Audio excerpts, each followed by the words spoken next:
இன்னைக்கு கூத்து ஞாயிற்றுக்கிழமை ஆட வேண்டிய கூத்து மயிருக்கு வந்தா அப்படி சாமி அடே கொள்ளக்காரன் கேட்டது பரவாயில்ல. ஆழ்வாரே நலந்தானே இருந்தாலும் இருக்கட்டும். நாட்டுக்கு நாடு மகா நாடு, பேரு புகழமிட்டு அழகு திரு பொன்னாடு. நாட்டுடைய பெயர் என்ன? வெள்ளாண்டி வலசு. வெப்படைக்கு அருகாமக்கூடிய காந்தி நகர்.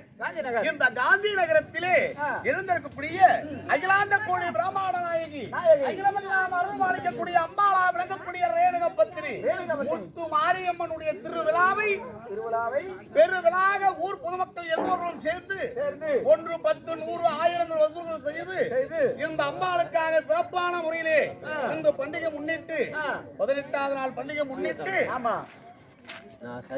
தினமாகி நமக்கு தீப ஒளியும் தெய்வீகமான சமயம் அமைத்து கொடுத்து ஓம் என்பது அன்னபாதனம், ஓராது என்பது துணவானம், நமக்கு 35,000 சம்பளத்தை கொடுத்து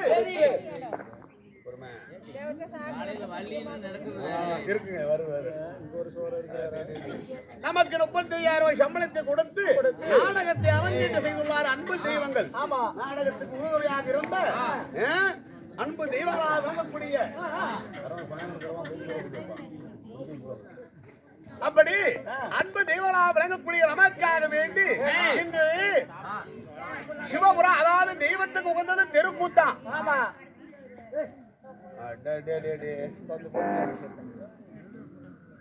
தெய்வத்துக்கு உகந்தது தெருக்கூத்து.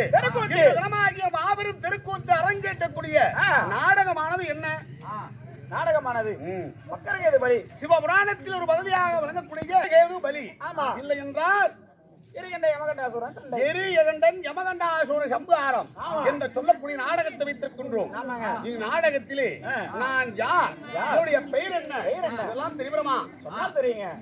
ஆழ்வாரே சாமி, ஸ்ரீமம்ப கண்ணன், மணிவண்ணன், கோபாலன், கோவிந்தன், அச்சுகன், வைகுந்தன், வாசன், கேசவன், ஸ்ரீமம்ப நாராயணன் என்பது புரிந்தாரே என்ன?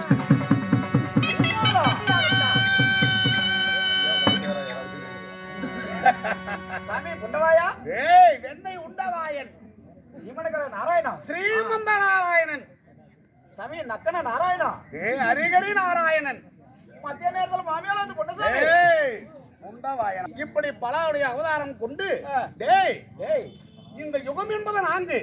கிரியதா கிரியதா துபாபுரி கலியுகம் என்பது 4 யுகம். இந்த 4 யுகத்திலே நான் எடுத்த அவதாரங்கள் என்ன? அகத்திலே 1008 அவதாரங்கள், யுகத்திலே 108 அவதாரங்கள். தற்காலங்கள் நான் எடுத்த அவதாரமோ தசவதாரம் 10. உண்மையாகத்தான் இந்த பூலோகத்திலே, அதாவது காத்தல், அழைத்தல், படைத்தலை சொல்லக்கூடிய மும்மூர்த்தி தேவர்கள், அதாவது சிவன், விஷ்ணு, பிரம்மா என்று சொல்லக்கூடிய 3 தேவர்களிலே நான் யாரார சங்காரம் செய்தேன், யாரார கொல்ல நினைத்தேன், யாராவது ஒன்று தெரியுமா? யாரார சங்காரம் செய்தேன், யாரை நான் கொண்டேன், யாராவது உனக்கு தெரியுமா?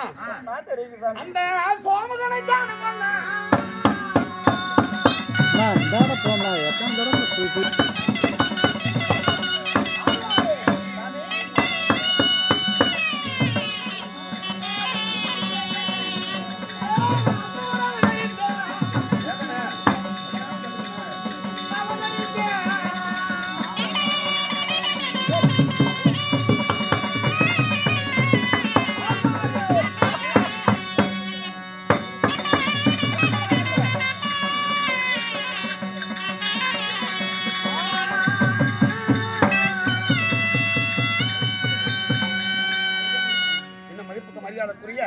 அருமை தாய் யார்? சிவகாமி.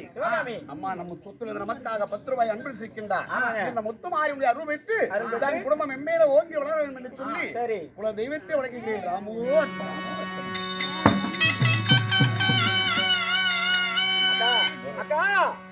அக்கா ஆனா ஆனதாச்சும் ஒரு 10 நிமிஷம் நீ விளையாடியா நீ ஏன் தேவலாம் பேசிட்டு இருக்க? அப்படி சங்கார தீபக்காக நான் யார், என்ன அவதாரம் எடுத்து முதல் யுகமாகப்பட்டது திரேதா கிரேதா துவாபரி கலியுகம். இந்த யுகம் என்பது 4. முதலாக இதோ நான் எடுத்த அவதாரமோ மச்ச அவதாரம். இந்த மச்ச அவதாரம் எதற்காக? சோமகாசுரனாகப்பட்டவன் படைக்கின்ற வேதங்கள் 4 வேதம். ஆமா, ருத்யஜம், சாமம், அதிர்வதம் என்று சொல்ல சொல்லக்கூடிய 4 வேதங்களை பிடுங்கிக் கொண்டு கருங்கடலிலே புகுந்து விட்டான். சரி, சரி. யார்? சோமகாசூரன். சோமகாசுரன். அந்த கருங்கடலிலே புகுந்த அந்த சோமகாசூரனை கொல்வது சர்வ சாதாரணமா முடியுமா என்று சொல்லி, அதாவது அந்த கருங்கடலிலே போவதுதான் சர்வ சாதாரணமா. நான் மச்சம் என்று சொல்லக்கூடிய மீன் அவதாரம் எடுத்து மீன் அவதாரம். அந்த மீன் அவதாரத்தை கொண்டு இதன் முதல் அவதாரம், இரண்டாவது அவதாரம் ஆம அவதாரம், மூன்றாவது அவதாரம் வராகி அவதாரம், நான்காவது அவதாரம் அதாவது வராகி அவதாரம். இப்படி அதாவது 4வது அவதாரமோ சிங்க அவதாரம், நரசிம்ம அவதாரம், சரி. 5வது குள்ள பிராமண அவதாரம், பிராமண அவதாரம். 6வது கதை முடிங்க. பரசுராமன் அவதாரம். பரசுராமன் அவதாரம். இப்படி அவதாரங்கள் கொண்ட இந்த ஹரிகிருஷ்ண கண்ணனாக இருந்துட்டாலும் நேற்று தினத்திலே நடந்தது நடத்திவிடமா சாமி. இதோ யமகண்டனாகப்பட்டவன் கொடூரமான அரக்கை இருவர்கள் யமகண்ட சூரன் எரிகண்டா சூரன். இப்படி நேற்று தினத்திலே அந்த யமகண்டா சூரன் என்னோடு சண்டைக்கு வந்தான். ஆமா, அவரை நான் சும்மா விட்டேனா? என் சுதர்க்கன் சக்கரத்தால அவனை கொன்று விட்டு தேவரெல்லாம் விடுதலை செய்தேன். உண்மையாகத்தான். ஆனால் இன்று தினமாகிய அன்றாடம் இந்த அண்ணனுடைய பாதத்தை காண்பதற்காகவும் இந்த மைத்தினுடைய பாதத்தை காண்பதற்காகவும் இந்த மும்மூர்த்தி தேவலே படைக்கும் பொறுப்பு பிரம்மனுக்கு. படைத்தால் போதுமா? அதற்கு உயிர் கொடுத்து உடம்பளிக்கதோ சிவபெருமானுடைய பொறுப்பு. நம்மையும் தீமையும் அழைக்கக்கூடிய ஹரிராமனுடைய பொறுப்பு. இப்படி 3 பேரும் இருக்க இன்று யாதோ ஒன்று தெரியவில்லை, மைத்துனை காணவில்லை, உடனே பார்க்க வேண்டும்.